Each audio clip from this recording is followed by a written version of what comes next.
Welcome back to the Hill Update. I'm Dean Allison, your host. Joining me on the show today is Phillip Lawrence, MP from the riding of Northumberland, Peterborough South, and the Shadow Minister of National Revenue. One of the challenges as we continue down this path of reckless spending is the kind of legacy not only we leave for our kids, but how we hamstring the government to grow in any meaningful way because of all this debt that we have seen, and it does slow growth. Let's show a quick video and let's come back. I want to get your thoughts on that. Then I had the honourable member from Northumberland, Peterborough South. 8 years of this NDP Liberal government has given Canada the worst economic growth since the Great Depression. The OECD predicts that GDP per capita growth will be a paltry 0.7% per annum over the next 10 years, putting us dead last amongst advanced economies. We are facing declines in investment, innovation, and productivity. This Prime Minister, well, Mr. Speaker, he's just not worth the cost. Mr. Speaker, this country is quickly approaching a fork in the road. Canadians can choose between the last 8 years of record food bank usage, crime and chaos in our cities, Canadians losing their houses because of high inflation and high interest rates, or a conservative plan that will empower Canadians to pursue their dreams, unfettered by burdensome regulation, punitive tax rates, and corrosive inflation. It's time for a new direction. It's time that Canadians started winning. Yeah! Okay, so let's talk about where Canada's actually headed from a growth perspective. I think the growth is sort of where we're at and where we're going. Can you explain why, as we continue to spend, that we don't, this really creates a problem for us? I mean, you talked about the OECD, those numbers. Like, could you explain that a little bit more, what that means for growth here in Canada? Yeah, growth is the number one indicator of a prosperity of a nation. When an economy is growing, jobs are being created, people's standard of living is increasing, and the wealth of the actual government is increasing. And so that gives you more money to pay for important social programs. And so when we have an economic growth, which is paltry, a per capita of 0.7, and we're actually negative in contraction. The last 3 quarters, we've actually contracted per capita.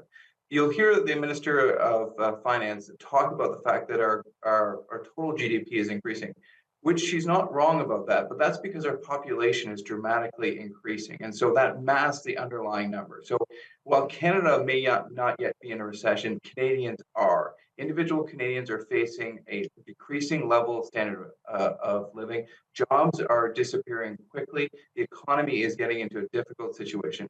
Growth, quite frankly, is the magic elixir that brings up standards of living, that brings people out of poverty, that creates economic opportunity for all.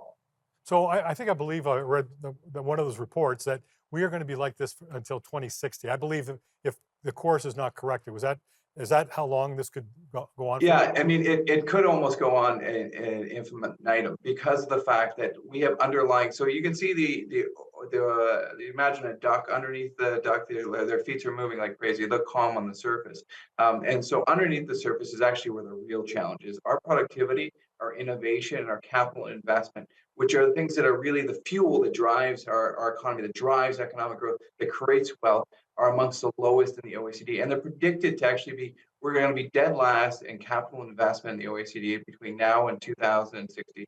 We're going to have one of the lowest productivity numbers and one of the worst innovation numbers. Our number of patents per Canadian compared to Americans is like 10 to 1 or worse. Well, and I understand that includes countries like Turkey and Estonia that we're going to be actually below them in terms of growth. We got about a minute left.